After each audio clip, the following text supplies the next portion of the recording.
dalam kasih Tuhan Yesus Kristus. Saat ini 12 Mei 2024 saya akan memberi satu pembukaan rahasia firman untuk saudara semua, bahwa kita akan memasuki tahun-tahun yang penting di akhir zaman. Saya akan mengambil tema tentang 2000 tahun kesempatan pemeteraian untuk bangsa Zaitun liar. Saudaraku, jadi pemeteraian yang dilakukan, dikerjakan oleh Roh Kudus itu sudah berlaku sejak dahulu kala. Bahkan sejak Roh Kudus dicurahkan di loteng Yerusalem, mulai saat itu yang namanya pemeteraian itu mulai dikerjakan oleh Tuhan.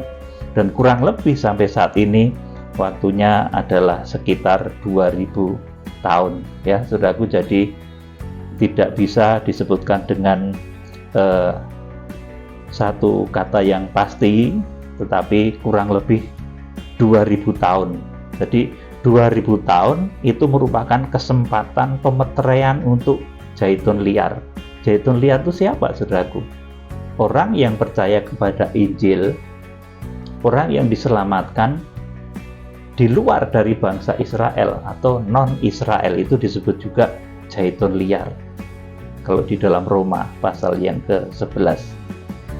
Saudara yang dikasihi Tuhan Yesus Kristus, keselamatan itu datang dari bangsa Yahudi, mengambil rujukan dari percakapan Tuhan Yesus dengan wanita di Samaria.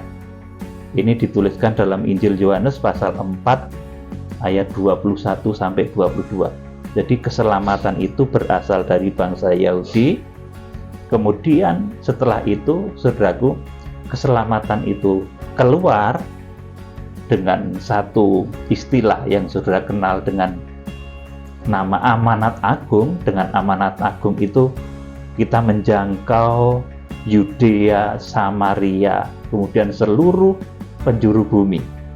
Saudara yang dikasihi Tuhan Yesus Kristus, sekarang kita akan merunut dahulu dari asal keselamatan yang dikatakan oleh Tuhan, bahwa keselamatan itu datang dari bangsa Yahudi, dari percakapan Tuhan Yesus dengan wanita di Samaria.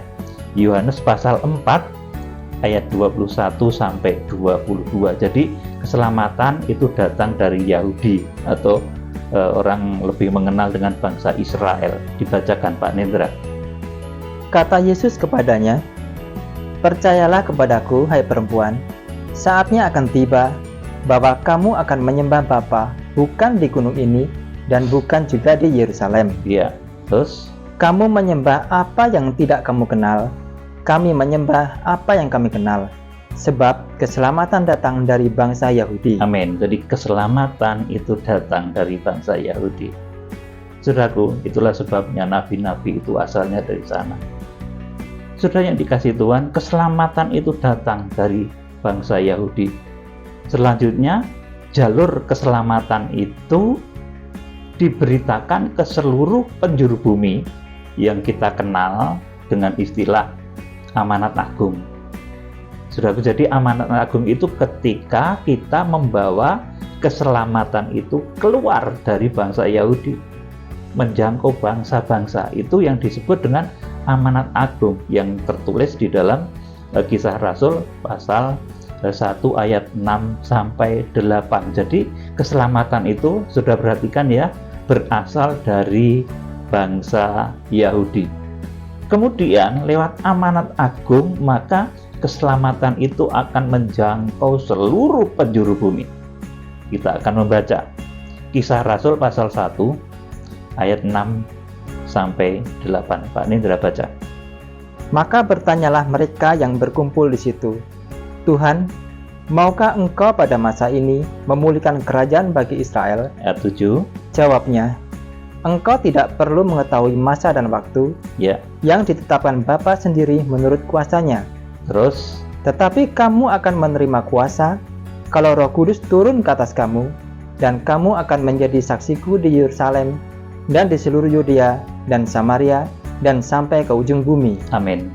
Disinilah saudaraku, Ini amanat yang diberikan oleh Tuhan Yesus Kristus supaya orang-orang yang dipakai oleh Tuhan itu menjangkau menjadi saksi Kristus di Yerusalem, itu yang paling dekat, kemudian di seluruh Yudea, kemudian Samaria, dan akhirnya ke seluruh penjuru bumi. Saudaraku, jadi ini alur keselamatan itu datang dari bangsa Yahudi, ya, perhatikan baik-baik.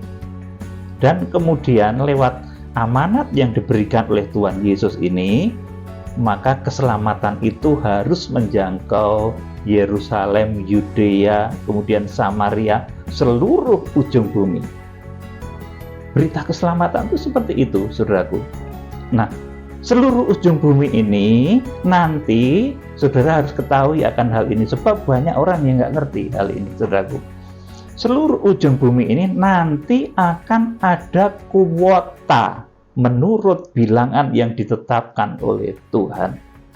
Saya ulangi lagi. Apa yang dikatakan di dalam ayat ini bahwa engkau harus menjadi saksiku sampai ke ujung bumi. Dan setelah ujung bumi ini dijangkau, saudaraku, maka ada kuota keselamatan yang ditetapkan oleh Tuhan. Jadi ada jumlah kuota keselamatan yang ditetapkan oleh Tuhan. Makanya kerajaan surga itu ada ukurannya, saudaraku. Kalau sudah membaca di dalam kitab Wahyu pasal 11 ayat 1 dan 2, ketika malaikat itu diutus untuk mengukur bait suci, itu ada ukurannya, saudaraku. Kerajaan surga itu ada ukurannya, di mana orang yang masuk pun ada jumlah bilangannya, ada kuotanya. Nah, sesudah kuota itu penuh, saudaraku perhatikan, sesudah kuota di mana Injil diberitakan ke seluruh penjuru bumi itu kuotanya penuh, saudaraku, maka kita, saudaraku, diberi amanat oleh Tuhan untuk menjangkau kembali Israel. Dari mana dahulu datangnya keselamatan itu? Dari sana, saudaraku. Tetapi di bangsa Israel sendiri, di Yahudi sendiri, saudaraku, Injil itu sekarang ditolak, saudaraku. Nah, saudaraku, kemudian Injil itu menjangkau seluruh penjuru bumi karena penolakan Israel. Saudara, kemudian Injil menjangkau seluruh penjuru bumi, dan kita termasuk orang-orang yang memperoleh berkat, kemuliaan, kekayaan itu karena Injil. Saudaraku, nah, di akhir zaman setelah kuota yang penuh dari bangsa-bangsa non-Israel itu masuk, saudaraku, maka kita, saudaraku, sebagai zaitun liar itu diberi amanat oleh Tuhan untuk menjangkau kembali Israel. Ini yang disebut dengan kegerakan kuda putih. Orang sering nggak ngerti menafsirkan kuda putih itu antikris. Bukan, saudaraku. Kegerakan kuda putih itu adalah satu kegerakan hamba-hamba Tuhan, jemaat-jemaat Tuhan di akhir zaman untuk pertobatan Israel, saudaraku. Israel itu saudara darah dagingnya Tuhan Yesus. Kalau ada orang yang diberkati karena Injil tetapi tidak memiliki beban untuk menyelamatkan, mempertobatkan Israel, itu orang egois, saudaraku. Itu orang egois yang hanya mementingkan kepentingan ambisi pribadi, membesarkan apa yang dikerjakannya tanpa mengerti apa yang dikerjakan oleh Tuhan di akhir zaman. Jadi, saudaraku, ketika seluruh bumi ini, saudaraku, nanti kuotanya sudah memenuhi bilangan yang ditetapkan Tuhan. Ini ada ayatnya, saudaraku. Kitab Wahyu itu tidak bisa dijabarkan dalam satu kali khotbah, apalagi khotbah 15 menitan, nggak bisa, saudaraku. Jadi melalui studi yang panjang saya menyampaikan mengenai rahasia kitab Wahyu. Ketika seluruh penjuru bumi itu nanti kuotanya penuh seperti yang ditetapkan oleh Tuhan, maka kita diberi amanat oleh Tuhan dalam satu kegerakan besar di akhir zaman yang namanya kegerakan kuda putih. Kegerakan kuda putih itu adalah kegerakan kembalinya Injil kepada Israel, kegerakan untuk mempertobatkan Israel. Saudara, orang Kristen itu minoritas. di Israel, saudaraku. Jumlahnya di sana, jumlah orang Yahudi, orang Israel itu 8 atau 9 juta, orang Kristen cuma 70.000, minoritas di sana. Makanya perlu pertobatan. Makanya saya ulangi sekali lagi, orang yang tidak terbeban kalau melihat bangsa Israel itu banyak yang masih menolak Kristus, saudaraku. Orang yang tidak terbeban untuk melakukan penginjilan terhadap Israel, mempertobatkan Israel, padahal sudah memperoleh kehebatan, kedahsyatan, kemurahan Injil, dan tidak terbeban, itu orang yang nggak tahu diri, saudaraku. Jadi, saudaraku, ketika seluruh ujung bumi nanti sudah memenuhi kuota yang ditetapkan oleh Tuhan, maka kita diberi amanat oleh Tuhan untuk menjangkau kembali Israel. Kita baca Roma 11 ayat 25 sampai 31. Dibaca Pak Nendra. Sebab, saudara-saudara, supaya kamu jangan menganggap dirimu pandai, aku mau agar kamu mengetahui rahasia ini. Ini rahasia bagi orang-orang yang merasa diri pandai, sok pinter. Terus, sebagian dari Israel telah menjadi tegar sampai jumlah yang penuh dari bangsa-bangsa lain telah masuk. Amin, saudaraku. Ini rahasia, saudaraku. Rasul Paulus ini berkata, kamu itu jangan sok pinter. Memang sebagian dari Israel itu menjadi tegar sampai jumlah yang penuh dari bangsa-bangsa lain masuk. Artinya sampai kuota yang penuh dari bangsa Zaitun liar itu masuk. Nah, orang yang tidak terbeban untuk menjangkau, untuk menginjili, mempertobatkan Israel, itu orang sok pinter, saudaraku, yang padahal nggak ngerti firman Tuhan. Kegerakan kuda putih dikira antikris, saudaraku, sok pinter, saudaraku. Sudah yang dikasih Tuhan, padahal kegerakan kuda putih itu adalah kegerakan untuk mempertobatkan Israel, untuk menjangkau kembali Israel. Dan targetnya adalah 144.000 dari suku keturunan Israel itu dimenangkan, dimeteraikan. Saudaraku, itu tercatat di Alkitab. Sebelum ada 144.000 dari suku keturunan Israel itu dimeteraikan, saudaraku, maka yang namanya rapture, yang namanya harpazo itu belum akan terjadi. Israel itu kekasihnya Tuhan, Israel itu pilihan Tuhan, saudaraku. Jadi sebelum mereka dipertobatkan, saudaraku, apa yang disebut rapture, harpazo itu nggak akan terjadi. Oleh karena itu, orang yang tidak punya beban untuk menjangkau Israel, untuk pertobatan Israel, itu orang Kristen yang nggak tahu diri. Saudara, kita sudah dapat kemurahan karena Injil. Kita dapat kekayaan karena Injil. Kita dapat hikmat karena Injil, saudaraku. Tetapi itu kita tidak terbeban untuk menjangkau bangsa Israel, asal di mana Injil itu datang, asal di mana keselamatan itu datang. Seperti dikatakan tadi, bahwa keselamatan itu datang dari bangsa Yahudi. Kita tidak mengingat mereka. Itu orang Kristen yang nggak tahu diri. Saudaraku yang dikasihi Tuhan. Yuk, dilanjut. Dengan jalan demikian, seluruh Israel akan diselamatkan seperti ada tertulis. Dari Sion akan datang penebus, ia akan menyingkirkan segala kefasikan daripada Yakub. Ayat 27. Dan inilah perjanjianku dengan mereka, apabila aku menghapuskan dosa mereka. Iya, ini perjanjian Tuhan dengan Israel. Perhatikan. Ayat 28. Mengenai Injil, mereka adalah setru Allah oleh karena kamu. Tetapi mengenai pilihan, mereka adalah kekasih Allah oleh karena nenek moyang. Amin. Saudaraku, jadi mengenai Injil, Israel itu seterunya Tuhan, saudaraku. Tetapi, saudaraku, mengenai pilihan, Israel itu kekasih. Israel itu saudara-saudara dagingnya Tuhan Yesus. Saudaraku, oleh karena itu, kita yang sudah mendapatkan keselamatan yang berasal dari bangsa Yahudi, kita yang sudah mendapatkan kekayaan, hikmat, kemuliaan, saudaraku, apabila kita tidak terbeban untuk menjangkau, mempertobatkan Israel dalam kegerakan kuda putih di akhir zaman, kita orang Kristen yang tidak tahu diri, saudaraku. Karena Israel ini bagaimanapun harus dijangkau, diselamatkan. Saudaraku, sampai Rasul Paulus katakan, kamu jangan menganggap dirimu pandai. Orang yang sok pandai itu, saudaraku, merasa nggak perlu menginjil ke Israel tuh saudaraku. Tahu-tahu repce gitu saudaraku. Tahu-tahu pengangkatan. Tahu-tahu harpaso. Padahal tidak.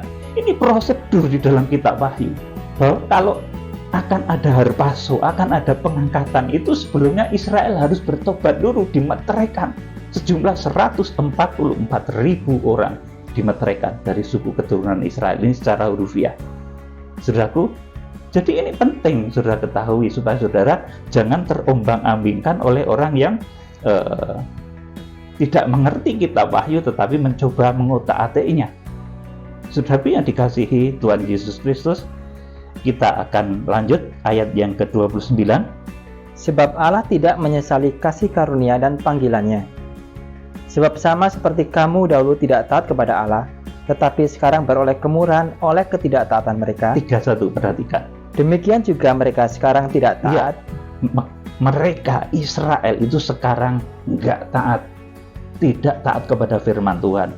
Supaya oleh kemurahan yang telah kamu peroleh, mereka juga akan beroleh kemurahan. Iya, supaya oleh kemurahan yang engkau peroleh, wahai hamba-hamba Tuhan, yang selama ini memperoleh kemurahan mujizat, yang konon tiup-tiup orang, ribuan orang roboh, yang konon kebas-kebas juga, ribuan orang roboh.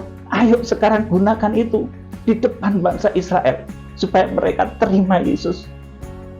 Ayo kita gunakan kasih karunia itu. Kamu yang diberkati oleh Tuhan, besok diberkati oleh Tuhan karena Injil. Saudara harus gunakan itu untuk amanat besar di akhir zaman, pertobatan Israel, karena kitab Wahyu itu menulis dengan detail bahwa sebelum yang namanya repce, sebelum yang namanya harpaso, itu bangsa Israel itu harus dipertobatkan. Sejumlah yang ditetapkan oleh Tuhan. Kalau Wahyu pasal 7 ayat 4 itu jumlahnya 144.000. Jadi ayat 31 diulangi. Demikian juga mereka sekarang tidak taat, supaya oleh kemurahan yang telah kamu peroleh, mereka juga akan beroleh kemurahan. Amin. Saudaraku, jadi kegerakan baliknya Injil kepada Israel, inilah yang disebut sebagai kegerakan kuda putih. Maka alangkah malangnya orang yang mengatakan kalau kegerakan kuda putih itu antikris. Bukan. Kegerakan kuda putih itu kegerakan besar di akhir zaman, ketika hamba-hambanya yang dipakainya nanti akan menjangkau Israel, mempertobatkan darah dagingnya Tuhan Yesus. Saudara-saudaranya Tuhan Yesus itu dipertobatkan dalam satu kegerakan besar di akhir zaman yang namanya kegerakan kuda putih. Saudaraku, jadi kegerakan baliknya Injil kepada Israel inilah yang disebut sebagai kegerakan kuda putih, dan dilaksanakan pada Wahyu pasal 6 ayat 1 dan 2. Hasil kegerakan kuda putih itu apa? Hasilnya bukan sesuatu yang negatif.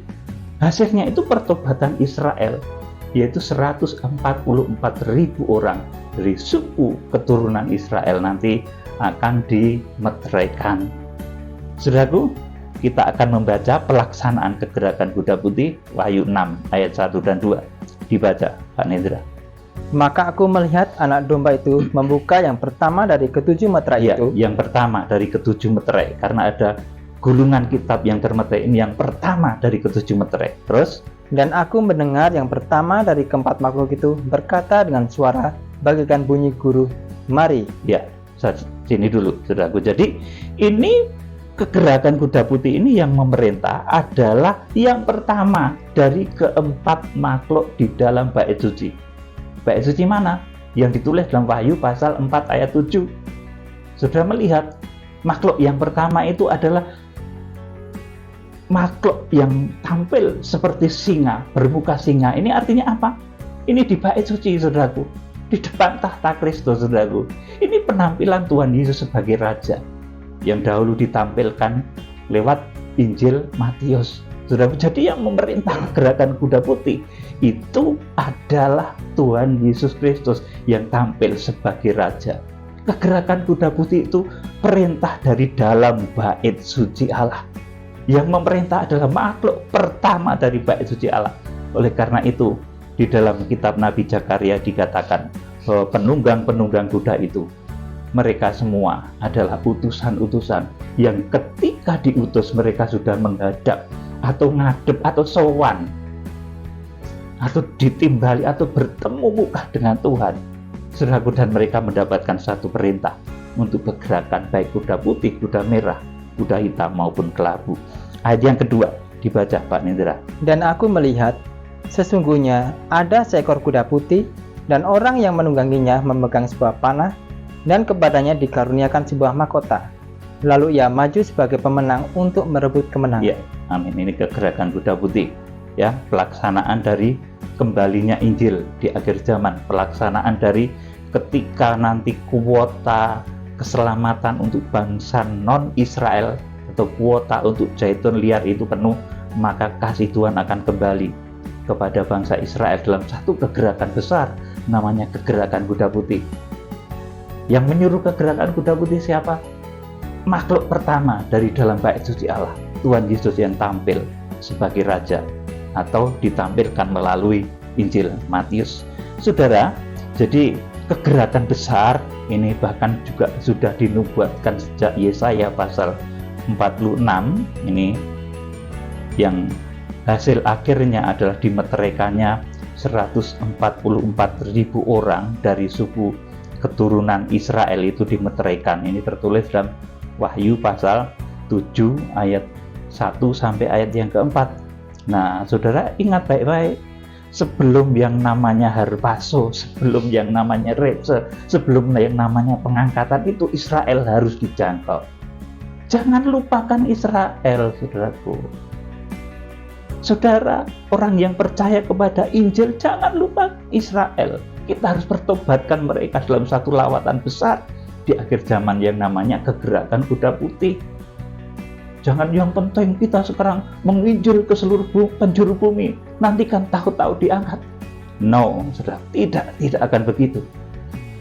Israel itu harus dipertobatkan dahulu, baru nanti sudah itu yang namanya rapture, yang namanya harpaso, masa antikristus juga akan terjadi sesudah itu. Jadi belajar kitab Wahyu itu harus runtut, ya, saudaraku. Jadi sebelum harpaso itu Israel harus dipertobatkan. Israel itu kekasihnya Tuhan. Israel itu saudara darah dagingnya Tuhan Yesus Kristus. Apabila ada orang atau bahkan kita yang sudah berjaya karena Injil tetapi tidak terbeban untuk menjangkau Israel, maka kita disebut orang-orang yang tidak tahu diri dan mengejar ambisi pribadi saja. Saudara, padahal harus ada di akhir zaman itu satu pergerakan besar untuk menjangkau, mempertobatkan Israel, dan ini pengorbanannya besar, rintangannya besar, makanya banyak orang takut, saudaraku. Untuk mempertobatkan Israel, kegerakan kuda putih itu tantangannya besar, biayanya besar, sampai saya itu menangis bersujud di hadapan Tuhan. Saya itu hamba Tuhan sederhana, bukan yang kalau ngomong sama seseorang langsung dikasih miliatas gitu, enggak, saudaraku. Untuk gerakan nih Pak Peter gitu, enggak, saudaraku. Saya itu hamba Tuhan sederhana kecil, tetapi karena memang ini dipercayakan untuk saya beritakan, ya saya sampaikan bahwa di akhir zaman harus ada kegerakan kuda putih, harus ada penjangkauan terhadap saudaranya Tuhan Yesus, terhadap familinya Tuhan Yesus, terhadap bangsa Israel yang sampai saat ini masih keras, masih menolak. Itu harus kita jangkau. Saudara yang dikasihi Tuhan, tanda menjadi milik Kristus dan jaminan pasti masuk dalam langit baru dan bumi baru itu adalah Roh Kudus. Ini di awal yang sudah saya sampaikan kepada saudara. Dan pemeteraian terhadap orang-orang percaya itu bukan program yang baru, saudaraku, tetapi sudah lama itu, saudaraku. Jadi pemeteraian itu sudah lama. Rasul-rasul Petrus, Yohanes, Yakobus, Rasul Paulus itu semuanya sudah dimeteraikan. Bapak-bapak gereja, saudaraku, orang-orang kudus itu semua juga sudah dimeteraikan. Jadi pemeteraian itu bukan program baru-baru saja. Sejak dulu yang duduk di 24 tahta, tua-tua di 24 tahta di Wahyu pasal 4 itu mereka sudah dimeteraikan. Saudaraku yang dikasihi Tuhan Yesus Kristus, jadi pemeteraian terhadap orang-orang percaya itu bukan program yang baru. Itu sudah sejak 2000 tahun yang lalu ketika sudah pencurahan Roh Kudus di loteng Yerusalem. Roh Kudus itu yang memeteraikan setiap orang percaya. Saudaraku, jadi Roh Kudus itu memeteraikan setiap orang percaya. Orang percaya yang betul-betul mau bertobat, dia akan dimeteraikan oleh Roh Kudus, dan itu menjadi jaminan pasti bahwa seseorang itu nanti menjadi pewaris dari Yerusalem baru, dari langit baru dan bumi baru. Saudaraku, ini sudah program sejak 2000 tahun yang lalu kurang lebih, saudaraku, ketika pencurahan Roh Kudus di loteng Yerusalem. Kita akan membaca Efesus pasal yang ke-1 ayat 4 sampai 14. Efesus pasal 1 ayat 4 sampai 14. Sebab di dalam Dia Allah telah memilih kita sebelum dunia dijadikan. Iya, kita itu dipilih sejak dunia belum dijadikan. Terus, supaya kita kudus dan tak bercacat di hadapannya. Terus, dalam kasih Ia telah menentukan kita dari semula oleh Yesus Kristus untuk menjadi anak-anaknya sesuai dengan kerelaan kehendak-Nya. Ayat 6. Supaya terpujilah kasih karunia-Nya yang mulia, yang dikaruniakannya kepada kita di dalam Dia yang dikasihinya. 7. Sebab di dalam Dia dan oleh darah-Nya kita beroleh penebusan, yaitu pengampunan dosa, menurut kekayaan kasih karunia-Nya. 8. Yang dilimpahkannya kepada kita dalam segala hikmat dan pengertian. Sebab Ia telah menyatakan rahasia kehendak-Nya kepada kita. Terus, sesuai dengan rencana kerelaannya, yaitu rencana kerelaan yang dari semula telah ditetapkannya di dalam Kristus. Terus, sebagai persiapan kegenapan waktu untuk mempersatukan di dalam Kristus sebagai kepala segala sesuatu, baik yang di sorga maupun yang di bumi. Ayat 11. Aku katakan, di dalam Kristus, karena di dalam Dialah kami mendapat bagian yang dijanjikan. Iya, di dalam Kristus, karena di dalam Kristus itu kita mendapat bagian dalam kerajaan surga. Saudaraku, perhatikan, di dalam Kristus. Terus, kami yang dari semula ditentukan untuk menerima bagian itu sesuai dengan maksud Allah, yang di dalam segala sesuatu bekerja menurut keputusan kehendak-Nya. 12.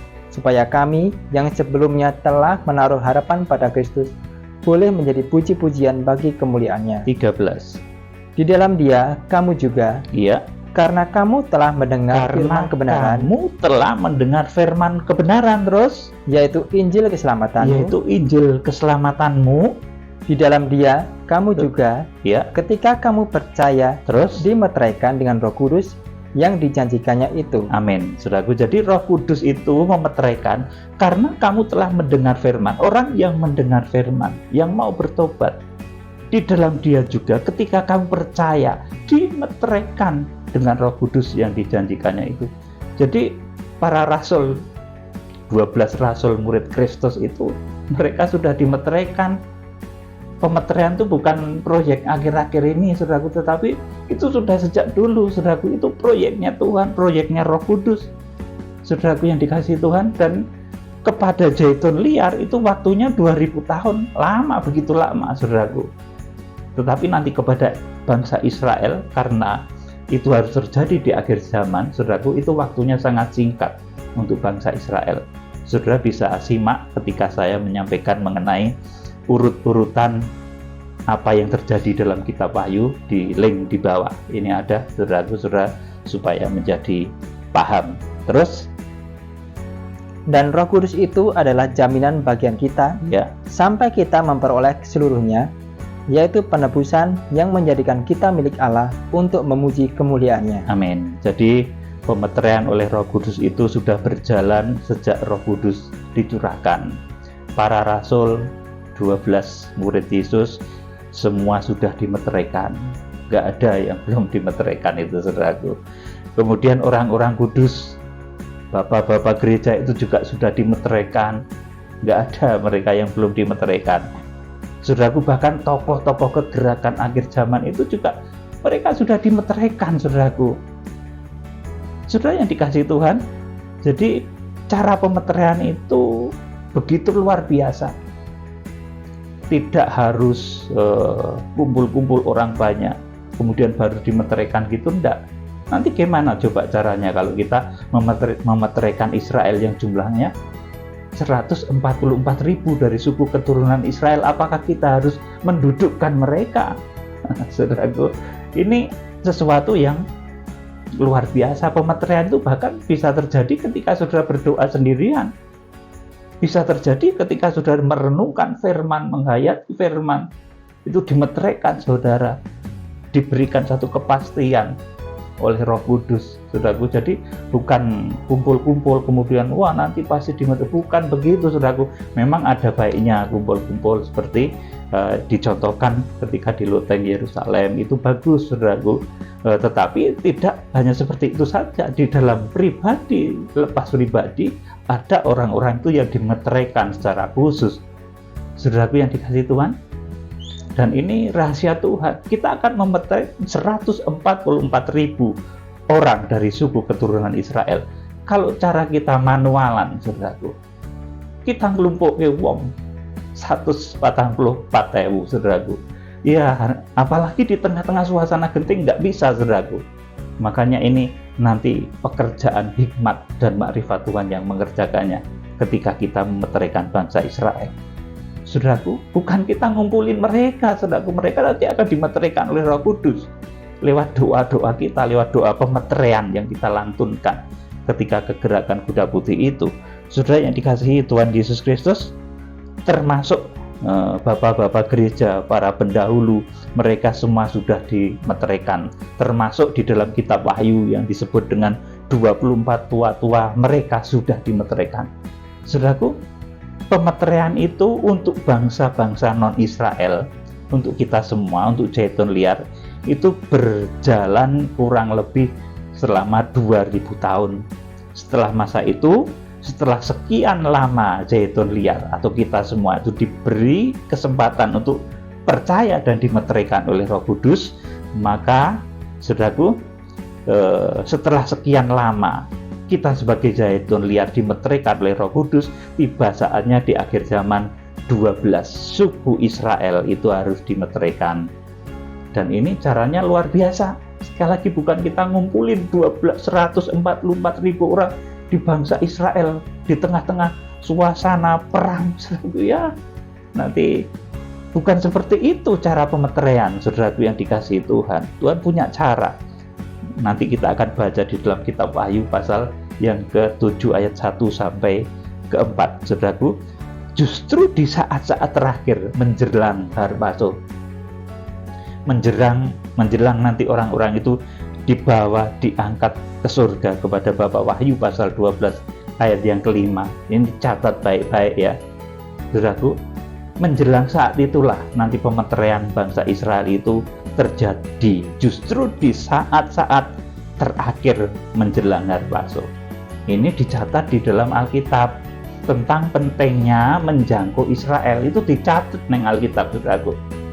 Gak karangan saya sendiri, tapi ini dicatat di Alkitab betapa pentingnya kita menginjil, kita mempertobatkan Israel, mempertobatkan 144.000 dari suku keturunan Israel, itu ditulis di Alkitab, saudaraku. Dan ini merupakan tanda kalau sudah mendekati masa, orang awam katakan itu masa pengangkatan, tapi kalau saya katakan yang lebih tepat itu Harpaso, saudaraku yang dikasihi oleh Tuhan Yesus Kristus. Jadi justru di saat-saat terakhir menjelang Harpaso ini dicatat oleh Alkitab tentang pentingnya kita itu terbeban menjangkau bangsa Israel, untuk pertobatan Israel, mencurahkan hikmat pikiran kita, bahkan kekayaan, kemuliaan apa yang kita miliki untuk mempertobatkan familinya Tuhan Yesus. Jangan kita egois, saudaraku. Sesudah kita memperoleh keselamatan berkat dari Injil, kita itu harus ingat asal keselamatan itu dari bangsa Yahudi, dari Israel. Kita harus jangkau mereka sebagai kegenapan firman, bukan karena mau kita sendiri juga, bukan, saudaraku. Kita akan baca Wahyu pasal 7 ayat 1 sampai yang ke-4, dan sebentar saya terangkan dulu. Jadi kita ini menjadi manusia yang egois sekali apabila tidak terbeban menjangkau, menginjili atau mempertobatkan Israel yang hanya mau menggunakan segala kelimpahan yang didapat dari Injil itu untuk kesenangan pribadi. Kalau kita tidak memiliki beban untuk menjangkau Israel, menjangkau Yahudi yang merupakan asal keselamatan, saudaraku, kalau kita tidak terbeban, itu kita menjadi manusia yang egois. Saudaraku, sekarang saya akan bacakan untuk saudara Kitab Wahyu pasal 7 ayat 1 sampai yang keempat, dibaca Pak Nendra.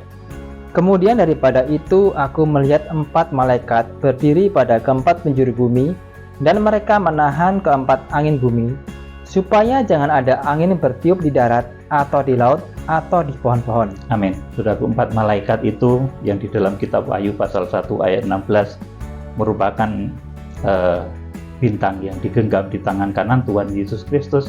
Itu yang di pasal 2 dan pasal 3 kitab Wahyu disebut sebagai 7 malaikat sidang. Itu yang di dalam kitab Wahyu pasal 6 disebut para penunggang kuda. Saudaraku, saudara yang dikasih Tuhan, ini jadi 4 malaikat tokoh yang disebut juga ke-7 guru di dalam kitab Wahyu pasal yang ke-10, tetapi ini adalah 4 bukan 7 ya saudaraku, 4 dari ke-7 guru. Dibaca ulang Wahyu pasal 7 ayat 1 sampai 4. Kemudian daripada itu aku melihat 4 malaikat berdiri pada keempat penjuru bumi, dan mereka menahan keempat angin bumi, supaya jangan ada angin bertiup di darat, atau di laut, atau di pohon-pohon. Amin. Jadi karena beratnya beban untuk pertobatan bangsa Israel, itu mereka sampai seperti putus asa juga. Jadi di dalam alam makrifat itu juga terjadi hal seperti itu. Saudara, ayat yang kedua. Dan aku melihat seorang malaikat lain muncul dari tempat matahari terbit. Ia membawa meterai Allah yang hidup, dan ia berseru dengan suara nyaring kepada keempat malaikat yang ditugaskan untuk merusakkan bumi dan laut. Ayat 3. Katanya, janganlah merusakkan bumi atau laut atau pohon-pohon, sebelum kami memeteraikan hamba-hamba Allah kami pada dahi mereka. Amin. Jadi nanti akan ada pemeteraian untuk bangsa Israel. Itu memang waktunya kilat. Bangsa Israel itu spesial. Waktunya tidak lama untuk pemeteraian bangsa Israel. Karena mereka itu bangsa pilihan, ketika dimeteraikan pun, saudaraku, waktunya kilat. Pertumbuhan rohaninya itu bisa sangat cepat di sana, saudaraku. Nah, kalau kita kan sudah diberi waktu selama 2000 tahun sejak pencurahan Roh Kudus di loteng Yerusalem. Saudaraku, ayo dilanjut. Dan aku mendengar jumlah mereka yang dimeteraikan itu 144.000 yang telah dimeteraikan dari semua suku keturunan Israel. Amin. Saudaraku, jadi ini pemeteraian untuk bangsa Israel. Itu secara hurufiah yang dimeteraikan adalah 144.000. Dan aku mendengar jumlah mereka yang dimeteraikan itu 144.000. Jadi nanti ketika kegerakan kuda putih bukan berarti kita nanti ngumpulin 144.000 orang di Israel kemudian kita kebaskan juga. Oh, tidak begitu, saudaraku. Ini pekerjaan makrifat namanya. Nanti kita akan menaikkan doa-doa khusus, doa-doa makrifat yang membuat 144.000 orang itu bertobat dan menerima Tuhan sebagai Mesias yang dijanjikan, menerima Kristus sebagai Mesias yang dijanjikan.